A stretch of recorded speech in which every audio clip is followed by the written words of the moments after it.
Cambridge Film Show. Cambridge Radio.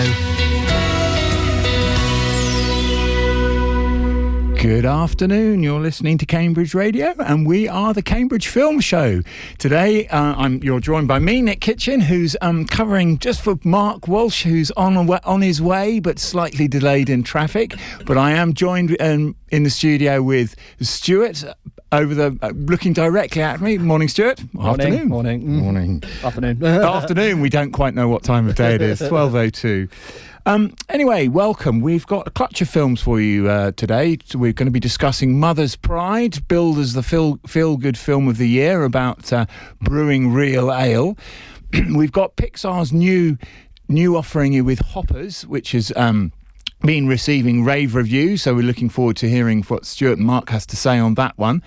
Then we'll be discussing the dystopian sci-fi film War Machine, which is out on Netflix. And then we've got a clutch of other films. How to Make a Killing. Glenn Powell continues his surge into the mainstream. We've got World Breakers, another Netflix offering of dystopian Scotland, which is for our pleasure, and a couple of other films towards the end. But as it is, I think we better crack on, Stu, and have a clip for Mother's Pride.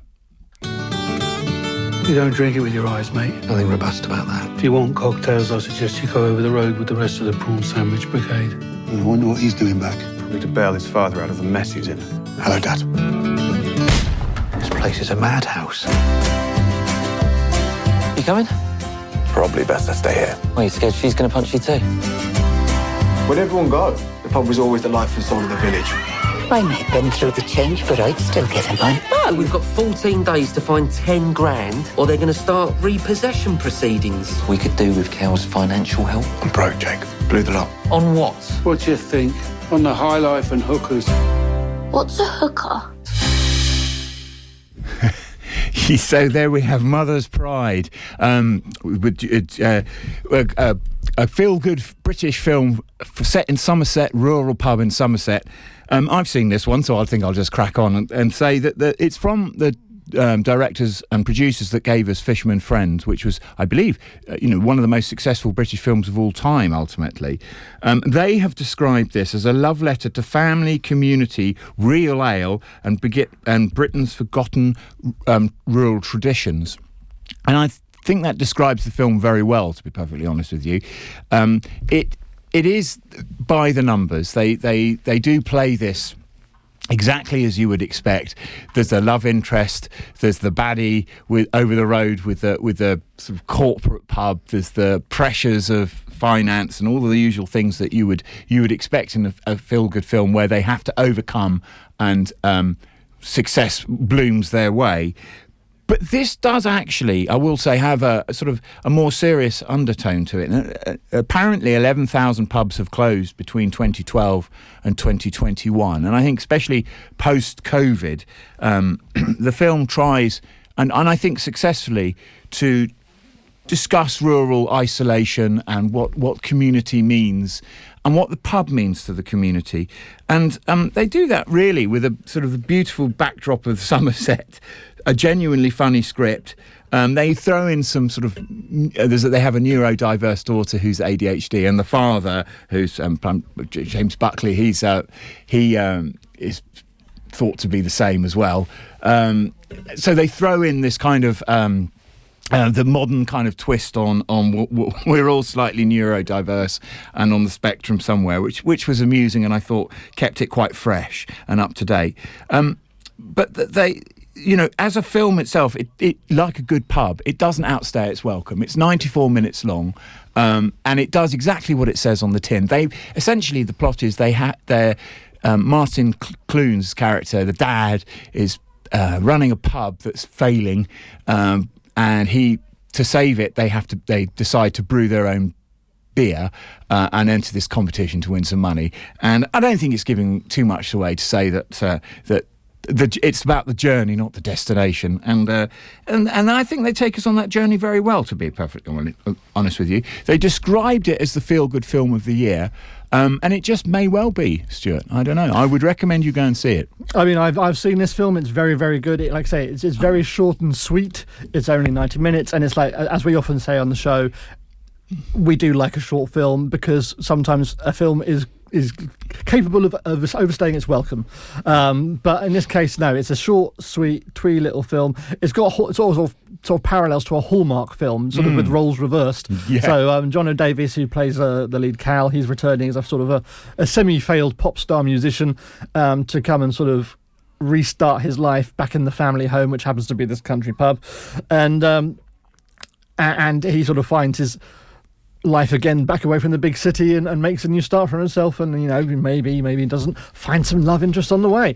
I again, like you say, I really enjoyed it. Sort of homage to the sort of the British sort of pub and brewing trade on the whole. I don't think I've seen the campaign for real ale ever so prominent in a movie before. And obviously Cambridge has got the Cambridge Beer Festival coming up in just a couple of months' time. Good plug. Keeping it local. Absolutely. And I go to that every year, and I enjoy it tremendously. So I fully understand where this film is coming from as a celebration of that part of our culture. I was going to say, and I'm looking at you, and I happen to know, for dear listeners, that Stuart goes there every day at the Beer Festival, so he's very, very much regular. But I think this did. It was a topic that we were both kind of quite keen on. Yeah. And also, did you find it funny? I didn't think it was. It had some good gags, and as it sort of billed as a sort of a romantic comedy, sort of. But it's not the funniest film in the world. But that's not to say it doesn't have heart and it doesn't pull on the heartstrings. So it's definitely sort of had me sort of.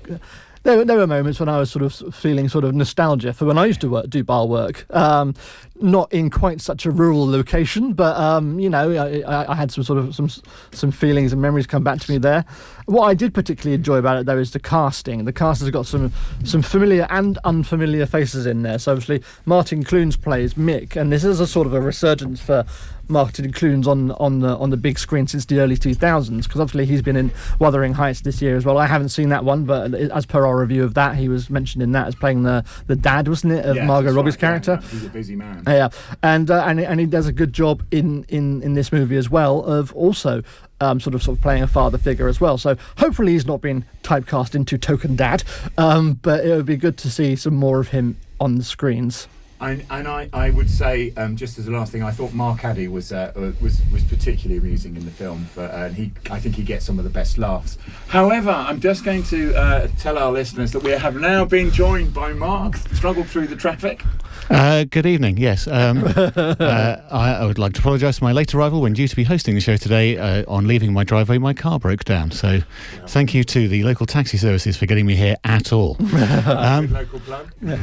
Well, yes, and also the opportunity to actually talk briefly about Mother's Pride, Indeed. Which I would say, despite the fact that I think it's deeply predictable, not terribly well made, and kind of moderately acted, I really actually enjoyed. I think it's just got a really nice vibe to it, and it completely sucked me in.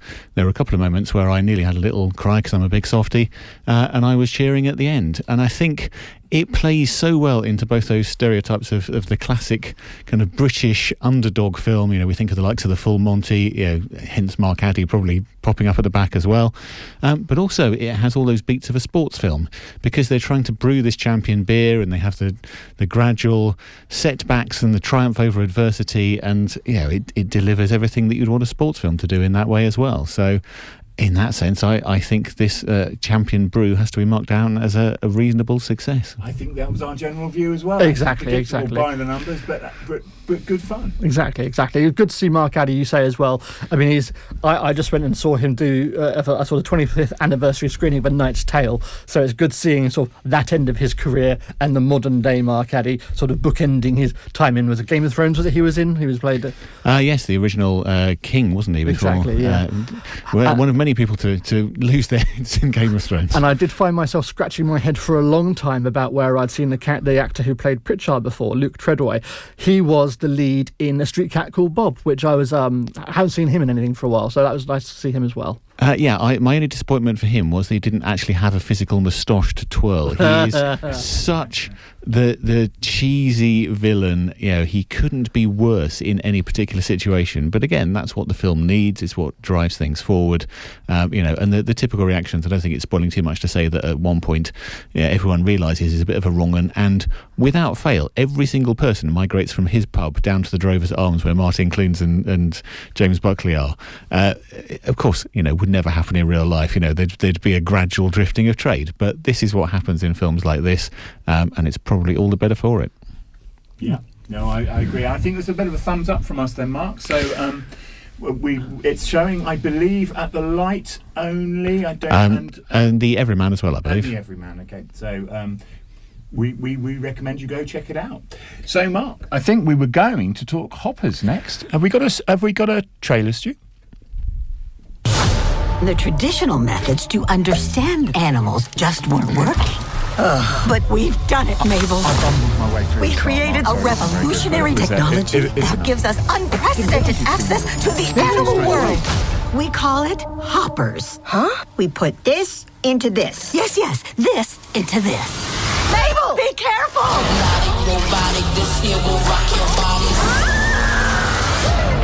Whoa. And they were in the same den. No. I understand you. What you doing, lady? This is incredible! Hey, what's your name, Beaver? Mabel? You want to live here, you better learn pond rules. What are pond rules?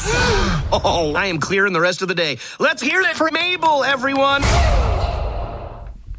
So Hoppers is the latest animation brought to us from the wonderful world of Pixar. Can you believe it is over 30 years since Toy Story first graced our screens?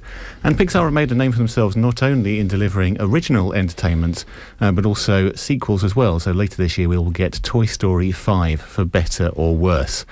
This, though, is the story of Mabel, who is a 19-year-old animal lover who's using technology that places her consciousness into a robotic beaver to uncover mysteries within the animal world beyond her imagination. Not beyond the imagination of anyone who has seen Avatar, I suspect. And the film wisely acknowledges this when trying to work out how to get into a beaver. No innuendo intended. Yes, I am now running through all the jokes that would have been in my opening script for the start of the show. Stu, you've seen this one. Are you a fan of Pixar in general? Yeah, I'm a huge fan of Pixar in general. I've seen every single film that Pixar put out at some point or another. And yeah, I would have seen Toy Story when it first came out in 1995, shortly after what is now, or what was the View Cinema, originally opened as the Warner Village Cinemas way back when. So yeah, it's a sort of a staple in my history of seeing films in the city. I really enjoyed it. I easily think this could be the funniest of all the Pixar films that have been made to date. It is rife with gags from beginning to end. They're regular, they're fast-hitting. The entire screening was laughing. Everyone was having a good time, kids and adults alike. It's very rare. Not very rare, but I think it's fairly rare to see that level of laughter shared in the cinema together, and it's always a joy to be a part of that experience, and that just really added to the experience of seeing this film. Yeah, and it's maybe an unusual thing because Pixar films are generally quite funny, but this one really does seem to be going all out for the laughs, doesn't it? Exactly. I mean, compared to some of the other films, so if you look at like Inside Out or Up, those tended to be have a bit more emotional depth to them. This one has some heart, sure, but it is much more geared towards the gags, I think.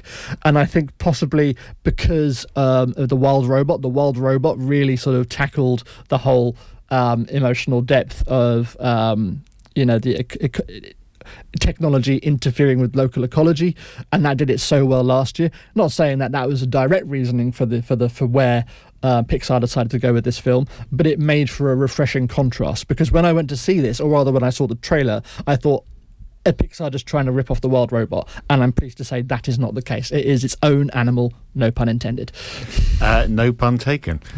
I think there was a phase of Pixar films when I dreaded going to them in a way, not because they were in any way poor quality, they were amazing, but because, as you sort of alluded to there, that they were so full of heart and emotion that it was impossible to get out the cinema without being in floods of tears. I think I cried a bit in WALL-E. Up, I think, broke me 4 times. I was actually crying crying as much with laughter in Up as I was with the crying at the beginning. I still, I hear that piece of music from the beginning of Up now, and I'm an absolute write-off. I even cried in The Good Dinosaur, for goodness sake. So, is it a wise thing, do we think, that actually, Pixar is not necessarily trying to actually wring our emotions dry at this point? Actually, we can just go and have a laugh and enjoy it? I mean, the film is... Again, I think it's particularly like using the world robot as a comparison and dealing with subject matter of ecosystems being destroyed in the pursuit of building human infrastructure. I think it's making a conscious effort not to be too woke and preachy. It's trying to make the point by making us laugh, so you think while you're laughing, sort of thing. I think that's the sort of angle they've gone with here, it's a good angle to take, particularly with a lot of climate skepticism rife in society. So I think there's still a lot to take away and be entertained by without feeling like you've had something forced down your throat. Which is good. I think we should talk a little bit about the voice cast as well, because there are some real standouts here. I mean, there's some famous names in the cast, like Kathy and Jimmy, who's Dr. Sam. I have to give a shout out to Meryl Streep. And my wife and I watched the film and didn't realise till the end credits that Meryl Streep is the insect queen. So once Mabel has gone into the animal world, there are the different types of creatures, and each of them has their own king or queen. As one of the scientists wonderfully observes, where did they get those little crowns? But yeah, Meryl Streep is incredible. Dave Franco as well as the insect king. There are a king and queen of the insect world for reasons that become apparent when you see the film. So, any particular standouts for you in the voice cast? I mean, for me personally, going through watching this, none of the voices sort of stood out. Like I recognised that voice. For me, perhaps not being such a big cinephile as some of the other reviewers on this show, none of the voices really stood out. Had you told me before I went in that Meryl Streep was voice acting or Dave Franco was voice acting, I wouldn't have known the difference, which I feel very bad for not noticing. But I did particularly enjoy Dave Franco as the Insect King, both ends of his sort of character arc, both being a tiny little angry caterpillar, all the way to being not wanting to give too much away, a ravaging robot. Yeah, I mean, actually, is that probably for the best sometimes, as well as having these big names in it? You think of the likes of DreamWorks films, and so the likes of Shrek, for example, recognisably Mike Myers, recognisably Eddie Murphy. You don't sometimes feel like you're watching Shrek and Donkey. You feel like you're watching Mike Myers and Eddie Murphy do a comedy skit. So actually, probably for the better that we don't necessarily. Yeah, I mean, at no point was I guessing. That's that actor. It was all just, these are the voices of these characters as they are intended. And what sort of age range do we think this appeals to? Because I mean, we're not young kids anymore, Stu. We're the best film in the world. We're the best film in the world. Is this something that will appeal to children of all ages? It's certainly a family flick. I think it's just silly enough to be appreciative of younger primary school children, right up to, well, grown adults. I mean, I think it's got something for everyone, and I think that's what Pixar regularly do so well. They cater to their younger audience. They sneak in the slightly more mature content to get the laughs out of the adults. For example, jokes about this not being Avatar.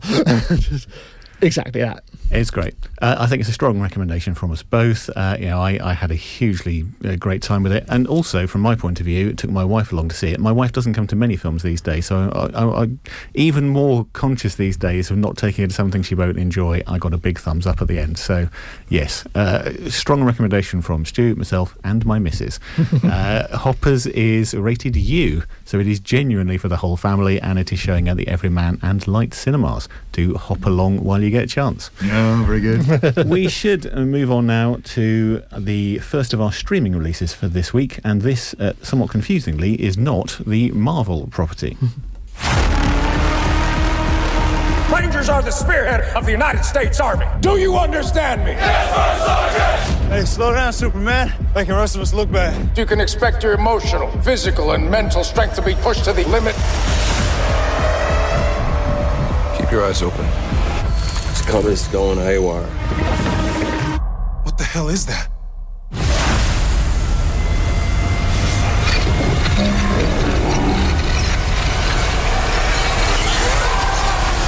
Retreat!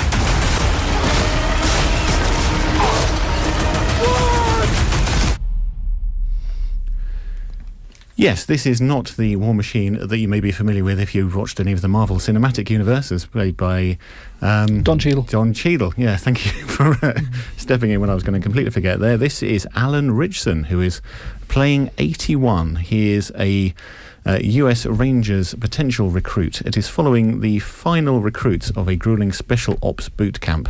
They are all trying to work out if they can be the ones who can make the cut. They have to go out into the wilderness on a mission where they encounter a mysterious, deadly force. Could it be perhaps a war machine? Nick, I'm going to start with you on this one. Yeah, I mean, it's got a lot of those typical tropes. I mean, the genres that it's described as are alien invasion, action, sci-fi and thriller. Did this feel original to you, or were you getting shades of other things? Well, I thought the premise, the setup was, 10, 15 minutes, and I thought, this could be quite an interesting film. It's a kind of Rambo Predator mashup with some Starship Trooper vibes thrown in, but with none of the kind of dark political satire that underpins all of those movies. And so without that, it quickly turned into, for me at least, a kind of very macho, very American, gung-ho, bit of a mess, I'm afraid. Because it doesn't have any real depth to the surface, when things start to go wrong, it goes wrong in a very linear fashion, and I didn't really understand what happened to all the characters. I don't want to give too much away. I will say this, it's quite visceral, and it is violent and brutal in when it needs to be. And some of the action sequences are done quite well. And I did like The War Machine. It reminded me, weirdly enough, of Maximilian in The Black Hole, for people who are old enough to remember that movie, which I liked. It took me back to my childhood. But the problem was that by the end, as I say, it had become this sort of gung-ho mess. It ended up closer to the Green Berets and John Wayne, for me, which in turn, I'm afraid, felt slightly inappropriate with the world as it is geopolitically at the moment. Now, maybe I'm reading too much into it, but I think what I'm trying to say, ultimately, it's quite a surface action movie that left me cold, and is certainly no Rambo, Predator, Starship Troopers, or indeed The Black Hole. I mean, just before I come to Stewart on this one, you say that about the current state of the world, and having a film like this. I mean, is it not the case that there's always going to be wars, there's going to be conflict, and we're always going to have films like this as well? So no, Mark, you raise a good point, and I had the exact debate with myself at the end, and so you are probably right. And ultimately, it just comes down to the fact that this is a very macho, gung-ho American film without much depth. For me, it's all surface, and without that sort of depth or meaning or really attachment to the characters, even the main lead, while he plays it well, Alan Richardson, is it? I think we're going to say Richardson, yes. Yeah, Richardson. He is a man mountain, and he does a good job with the material that he's given. I just think ultimately at the end of the day, I just didn't really care enough. Sorry. Sure, did you care? I mean, I fairly enjoyed it as a sort of fairly mindless action romp. I didn't have amazingly high hopes for it. I just thought the trailer looked pretty cool, and I added it on my list of things to watch. So in terms of sort of streamers you can have on, sort of relatively pay attention to it in the background, it does what it says in the tin. Alan Richardson does a good job of carrying this sort of action romp. It doesn't give him much opportunity to stretch his legs as an actor. It's basically the same character he plays in Amazon's Reacher series, just slid slightly sideways into sci-fi. And to continue with the comparisons as well, I would have said, what if Michael Bay had directed War of the Worlds? I think this is it's very much up there. And in terms of the War Machine itself, very comparable to the main antagonist in the original RoboCop movies. Yes, that's true. Yeah, that's sort of the bipedal walker thingy. I didn't mind the War Machine, by the way. I thought they'd done that quite well, and it's brutal. Yeah, but Anyway. As far as the visual effects go, yes, it does borrow a lot from other sci-fi franchises. Yes, it looks a bit like a Transformer. Yes, it behaves a bit like a Predator.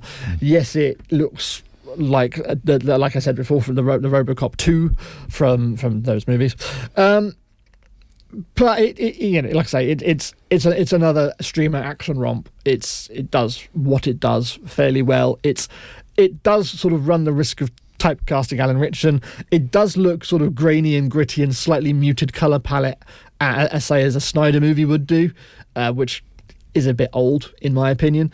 But I put it on. I was entertained for the most part. Sort of zoned off towards the end. I think the ending probably took a lot longer than it needed to get to the point. But no, it was all right. I think the biggest comparison for me, I completely agree with all those points about some of the design, particularly the War Machine, of things like RoboCop and some of those references as well. You can't get away from the Predator comparisons because it is a bunch of people from the army out in the jungle. Yeah. The one thing about the Arnold Schwarzenegger classic is they all felt like they were genuinely soldiers. Is it fair to say, as I would, I didn't necessarily understand how some of these people were auditioning to be kind of top-level soldiers? So the United States Army Rangers are like the best of the best. They're the first ones on the ground in the combat zone to just sort of to basically to be the spearhead of the American army, and so the training regime of this is allegedly meant to be very, very brutal. Kind of like the SAS, for example, in terms of being the top dogs of the military. So it's like a lot of these people have been in the military previously in other combat zones, other war zones, and then this is like the peak of their career. And yet, though, I think to Mark's point, at the first sign of trouble, when they're in the woods and but half of them crumble, like jelly babies, and you're thinking, really, aren't you the best of the best, the toughest of the toughest? And yet, so I'm sort of with you on that one, Mark. I must admit. Yeah, I think it's interesting as well how they go about dealing with this threat, bearing in mind they're only out there with effectively training rounds. None of them have got live weapons, and so maybe that would loan to the panic of like, we can't fight this, we're only here with training supplies, that's it. But yeah, by the same token, I think I agree. Yeah, they don't sort of show as their prowess as much as you would imagine. Which is where the Rambo comparison came in for me, because it felt, and I thought they would explore that more, and they didn't really. They sort of let that drift. But I thought it might have been more of an interesting movie had it been more man against machine, or rather, sort of technology against sort of more traditional human intuition, in the way that Rambo does, but also obviously Predator gets to in the end. Yeah, and without spoiling what the end of the film is and how they defeat the robot. Again, it's comparable to in War of the Worlds when they find out what kills the tripods. Again, very true. Yeah. Yes, there's a lot of movies in here, Mark. Yeah, there are a lot of movies, but not necessarily the best one we wanted to see. Yeah, so I think on that basis, just to round this off with the pair of you, given all the films we've talked about, which are such absolute classics, which this film is being compared to, is this one worth people's time, or should you just go and watch some of those classics? Oh, well, I'm going to say it is worth sitting down and watching with a cup of tea or a beer. But feel free to do... Oh, God, I can't believe I'm going to say this, but feel free to do something else at the same time. No, I won't say that. No, I would say it's worth watching. Yeah, I will give it that. Well, worth watching, if only if it serves as a reminder to go and watch all those other films we've just mentioned instead. Yes. Or as well later. Yes, if you're interested in movies, watch this, then go and watch some of the other movies we've talked about, and you can recognise how great those movies are in comparison to this. Mm-hmm.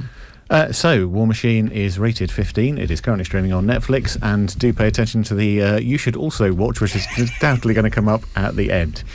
Still to come on today's show, we'll be discovering if Glenn Powell knows how to make a killing, and talking about one of the worst films I have ever seen, which I will leave you in suspense as to whether that will be The Bride or World Breaker.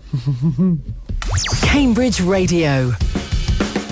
Cambridge Radio podcasts tell the story of our city and the people who live here. Hear the stories of women making a difference in women making waves. That has brought me to working with women, knowing that you can recover from things and that art can give you huge strength. Download the latest in tech with Gadget Guide. Cambridge, the home to the Raspberry Pi Foundation and the Raspberry Pi Little Computer, means, of course, Cambridge has a community forum. That's the Cambridge Raspberry Jam. Debate the issues that matter to you with CAMS Politics. If the elections do take place in 2027, new councils will take over a year later in 2028. Listen to your favourite Cambridge podcast on Radio Player or wherever you get your podcasts.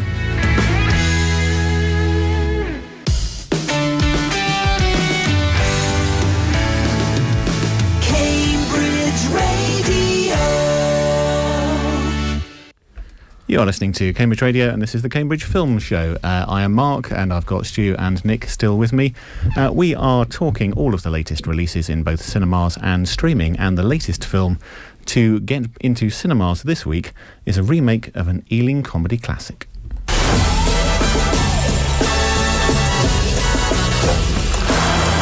Since the day I was born, my mother told me we were different. Yes, she had been disowned by her family. But someday, I would become the sole heir. The real estate. Planes, an island or two. Beckett, no way. So are you living in the city now? Yeah, I do. A little outside of it. Whatever happened to the Redfellow family fortune? I'll inherit it. Someday. Well, call me when you've killed them all.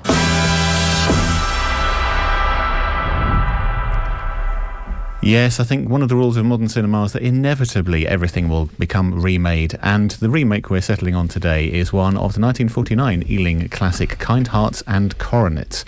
For those of you that don't have memories that stretch back that far, it starred Dennis Price, and all of the roles of the family were taken by Alec Guinness, that he was gradually trying to bump off to get the inheritance. This time we have different people playing the various family members. The person that is trying to get them all out of the way to get his now $28 billion inheritance is Glenn Powell, of course, best known for his roles as a sidekick in Top Gun Maverick and last year's The Running Man. I would have to say before we start, I'm kind of hoping that Glenn Powell is successful, because he does feel like the sort of modern era Tom Cruise. He's got that level of charisma. What I'm going to hopefully get from you, Nick, is an understanding of whether you feel that this is the kind of role that Glenn Powell is suited to. So it's the rise and rise of Glenn Powell, isn't it? Which will make Matt very pleased, I'm sure. So I came into this with a little trepidation. I came into this unsure if it was actually a remake of Kind Hearts and Coronets. And to be crystal clear, which is, I should also declare, one of my all-time favourite films. I have seen numerous times, and I know inside out. But then it very quickly, from the opening scene where he's basically confessing to the priest, I thought, oh, this really is going to be a remake of Kind Hearts and Coronets, even to the extent of how some of his family's members meet their demise. Not all of them. There are some new twists to it, but there is a particular scene in a photographic studio that is very it's taken directly from the original Kind Hearts and Coronets.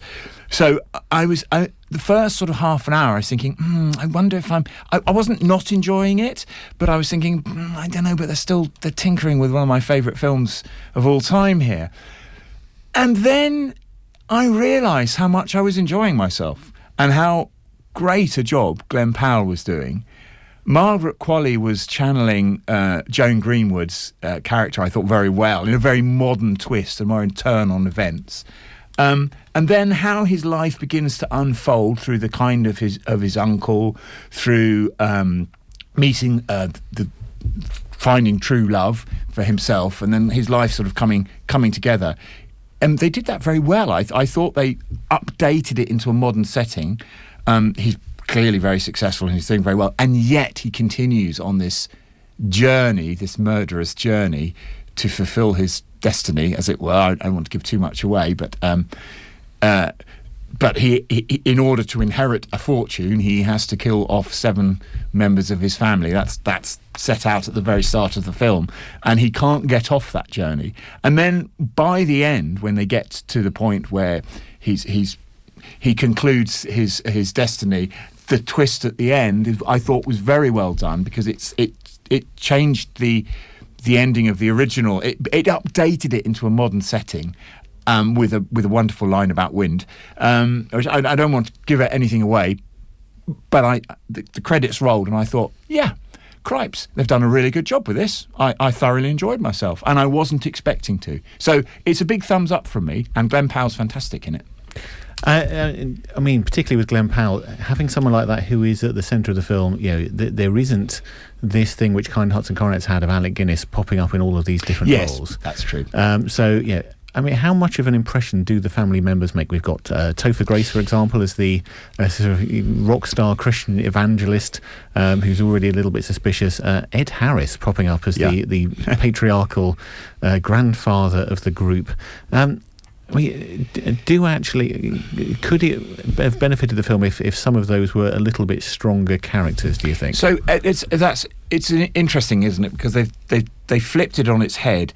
Kind Hearts and Coronets was never about the murderous relative. It was always about Alec Guinness, and he won. I think he won all sorts of awards for that. I would have to check, but because he played men and women, he played these. I have a feeling in Kind Hearts it's like 13 or something. It's more than 7, but he plays all these characters. So it's Alec Guinness's film, and therefore by default, it's the family members' film. This film is flipped entirely on its head. It's Glenn Powell's movie. It's the murderous protagonist's film, not the film about the relatives. And in a way, I think that works in a more modern setting. I think it would have been strange to have had a sort of Dustin Hoffman going through and sort of doing a Tootsie or something on them, having all of these, playing all these different characters. I think it's more a reflection of greed and the way we attach wealth in modern society, and I think for Americans, I think there's quite a lot of class conversation in there. To us Brits, it's kind of like whatever, but I think in America, it talks to an American audience about the nature of greed, class, wealth, and so I think the way they've done it with Glenn Powell as the lead, pursuing this. Why is he pursuing all this money? He's got more than enough at a point in the film, and they make that explicit, but he's still driven by his greed. And I think flipping it onto the protagonist, Glenn Powell's character, I think updates it for a more modern audience. So I think they made the right choice on that, actually. See, my feeling about Glenn Powell's character is it does get caught in between two stools. He's not full-on anti-hero, someone that you're rooting for to bump off all of these relatives, but at the same time, he's not the genuine hero who is following a redemptive arc by going through these murders either. No, that's true. I'm never quite sure whether I'm supposed to be rooting for him or not. This is very true. And I think that's probably what restrained my enjoyment from it as much as yours. Yeah. I mean, as someone who is so in love with the original as well, do you feel it benefited you having seen Kind Hearts and Coronets so many times, or actually can you come to this fresh and see it without? I think you can come to this fresh without having seeing it without. It probably would help in some respects, because as I said, I wasn't enjoying it as much in the first third as I in the end felt quite satisfied with it. You are absolutely correct. There is a great deal of moral ambiguity in this film, as I think there is in the original, to be fair, although I won't say that because that might give away too much of the ending, but I think that moral ambiguity is definitely there, and maybe channels our confused feeling about wealth and, well, not about murder. That's, to be fair, that's quite clear. But I think that ambiguity sits in the modern setting of the world we inhabit now. But you are right. No, I agree. It is morally ambiguous, definitely. I think my opinions are probably slightly more ambiguous than yours as well. I was not as much of a fan of this. Okay. I personally felt that Glenn Powell wasn't necessarily the best suited person to the role. I think he did get a little bit lost in this, and I hope that he manages to find roles in future which really play into his charisma. I think The Running Man tried. I think this tried. I think they're both successful to a point, but also notable failures in that. The Glenn Powell film I really love and would recommend people to go back and catch if they haven't seen is Hitman, the Richard Linklater film. Yeah. I think that is an incredible showcase for Glenn Powell's talents. My personal recommendation would be to go and dig out that rather than spending your time with this. But if you listen to Nick, then you'll be heading to all of Cambridge's 3 cinemas to give it your time. Last word, Nick. Well, no, I was just going to say it is a departure for Glenn Powell. It's not his normal role for a man of his stature. Well, I'll let you make your own mind up whether you're going to believe myself or Nick as to whether you should go and check this out. But as I say, it is playing all 3 Cambridge cinemas and it is rated 15. Now we come to a right old monster mashup. What happened? You had an accident. An accident, huh? We dug you up, and we brought you back to life. Get on stage, and I call her by her first name. What did you want with a dead girl? I'm the same. Born from the dead. I am a monster. Yeah, so am I.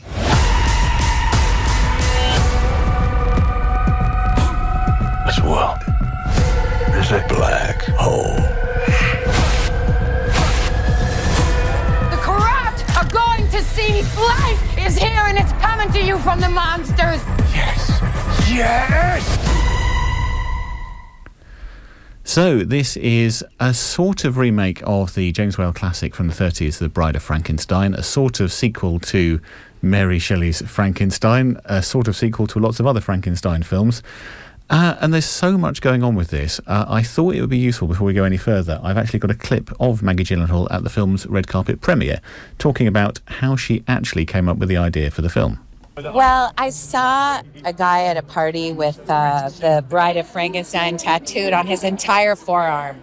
And I thought, oh, right, I should go and watch that. And I watched the movie and I realized the bride in the original 1935 film is in it for 2 minutes. And she doesn't speak one word. And it made me curious to know what was on her mind, what she would say if she could. And I think that is a fair point, because you're looking for something new to try and bring to a film like this. Now, it's one of those occasions when I have seen this film, but neither of you two have.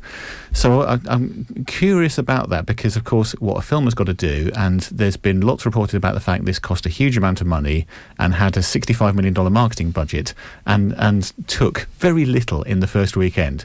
So, Stu, why were you not tempted to give this your time? A monster movie fatigue, or did the vibe just not gel with you? I mean, yeah, like I say, I've seen the trailer. It didn't really have much to offer me on that basis.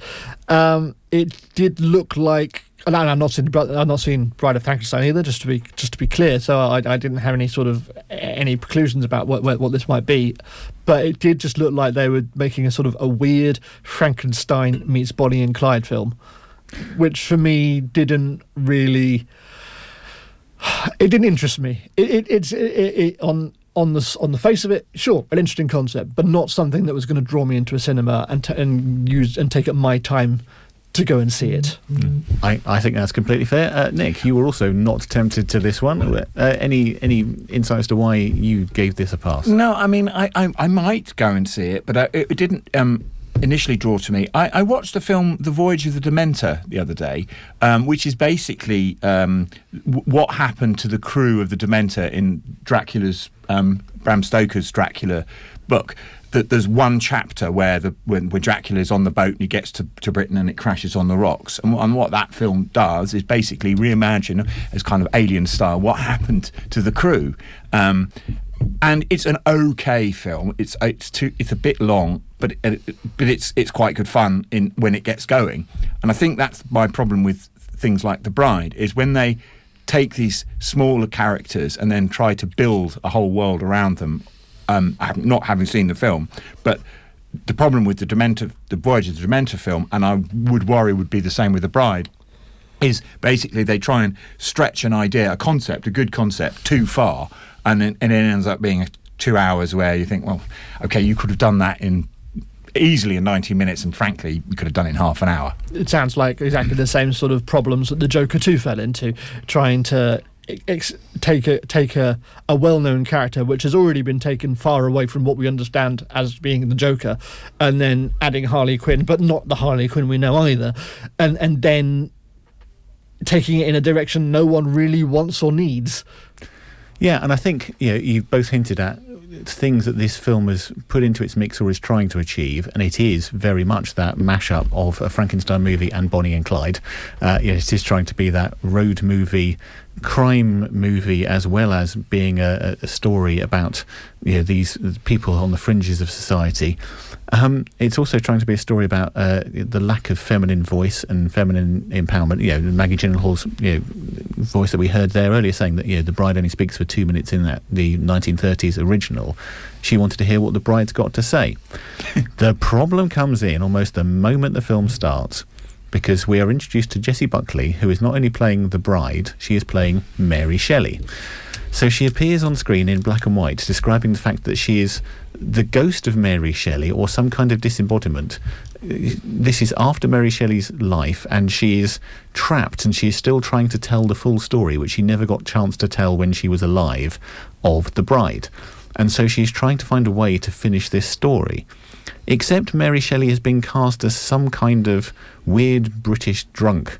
She just comes out with all these random phrases. We then get into the first scene of the film, which is Jessie Buckley playing Ida, who is the gangster's mole, who is ultimately going to become the bride by being knocked down a flight of stairs, and in a quite graphic and well-conceived scene where she gets killed off fairly early. But Mary Shelley possesses her and starts talking and taking over her, and does this throughout the entire film. So Jessie Buckley flips between this weird Chicago gangster's mole accent and I think it's been described as sort of Marianne Faithfull British accent of trying to be Mary Shelley, trying to finish the story. And so at every juncture you have the bride trying to work out who she is and what she's trying to say, because she doesn't remember anything, being robbed of her own voice by Mary Shelley coming in trying to tell the story. And the film has got so many ideas about what it's trying to do, and it does all of them so badly. Now, I've seen friends who have been to see this film, and I would say there's a full spectrum of reviews. Letterboxd, the film reviewing site, I had seen 3 people who had seen this before I went, and they had collectively given it 5 stars, 2 stars, and 1 star. Right. I went lower, and I've given it half a star. Wow. This is, as I alluded to earlier on, one of the worst films I have ever seen, and it's all the more frustrating for the fact that there's some great talent in this. We have Christian Bale, who apparently decided to base his character on a combination of Sid Vicious and Richie Edwards from Manic Street Preachers. And it's all these weird decisions. You have Jake Gyllenhaal as a 1930s movie star, but then he encounters Christian Bale's monster, who is called Frank, even though everyone knows that Frankenstein is not the name of the monster, it's the name of the creator. Just bad decision after bad decision. And it's trying to tap into this era of the classic Hollywood films and try and portray these characters as being from that era. And a couple of times we actually see the bride and Frank replacing the characters on the screen in films when we see the films. Every single choice in this is a muddled mess. And I did hear that Maggie Gyllenhaal had actually, this is the first time she's made a film that's had audience screenings. It's been tested, and I think she's tried to take that feedback on board. And I think what has come out is so much worse than a Frankenstein's monster of a film. It is just the most muddled mess, and you can probably hear it's making me slightly angry. I've gone on Letterboxd to look at people's how people are reviewing it. There seems to be it's 2.9 on Letterboxd in a minute, so it's people are giving it a solid 3 stars. But I did read here somebody's written, I think Mary Shelley wrote something once about what a bad idea it is to A, take weird jumbled up bits and pieces, B, stitch them jaggedly together, and C, expect them to make a coherent whole. Is that how you would view this movie? The irony, Frankenstein. The irony of the fact that this is a badly stitched together assemblage of better pieces from other places, when actually that's what it should be trying to get away from. It needed to stick maybe 4 or 5 coherent ideas and try and follow them through, rather than about the 20 or so that appear to be going on, none of which it does well. You've got Penelope Cruz and Peter Sarsgaard as a pair of kind of happy-go-lucky detectives that are following the story, and then every time she pops up in a scene, it's this crass attempt to try and illustrate that women had less of a voice than men. At one point, Jessie Buckley's character actually stands in a field and screams, "Me too, me too." It is hammering things home with a sledgehammer, but it's trying to hammer square pegs into a collection of round holes, and none of them go in. And Jessie Buckley, I mean, I checked the odds on this. She's 1-40 to win the Oscar this year for Hamlet. And how's her performance in this? And rightly so. Yeah. I believe, there are a couple of performances in the Best Actress category this year that stood out for me. I think Rose Byrne is phenomenal in If I Had Legs, I'd Kick You. I do think, though, Jessie Buckley deserves the Oscar. Her performance in Hamlet is one for the ages. That encapsulation of grief and then how you then process that just absolutely got me. And I'm just glad that people probably hadn't seen The Bride before they voted for her sake, because she deserves that Oscar. But this is an absolute train wreck. If you are fascinated enough to go and make your own mind up, because I am now. Inevitably, that people will fall right across that spectrum. And it does appear to be the most divisive film I think I can remember seeing. And I will say, if you go and see this and you love it, then hats off to you, because if you take something away from this, then it's justified the filmmaker's time in it. But I absolutely loathed it. I am sorry, Maggie Gyllenhaal. And it's so frustrating when her previous film, The Lost Daughter, with Jessie Buckley and Olivia Colman, was brilliant. So I know she can make good films. Maybe next time, don't listen to the test screening audiences quite so much. The Bride is rated 15 and it is showing at the Everyman and the Light. And I wish you the best of luck if you are going to see it. We just have time to talk briefly about the latest release on Amazon Prime.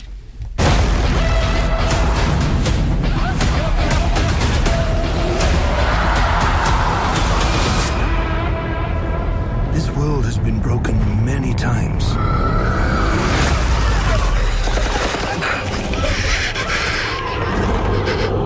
Remember the stories I told you? About the awful things happening up north.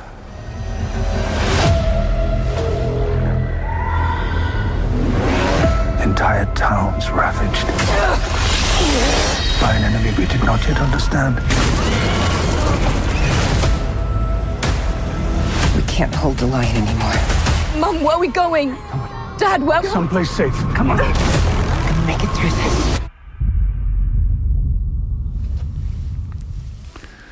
So Worldbreaker is the latest entry into the post-apocalyptic genre. The tags we have here are dystopian, sci-fi, action, drama, and it is directed by Brad Anderson, who's had a reasonable career as a director. His previous films included The Machinist with Christian Bale. It's been a rough week for Christian Bale, but this time we have Luke Evans and Milla Jovovich as the parents attempting to guide their daughter through a world where men get turned into some kind of evil creatures. Stu, can you sum it up better than I have there? I think that's pretty fair, really. It's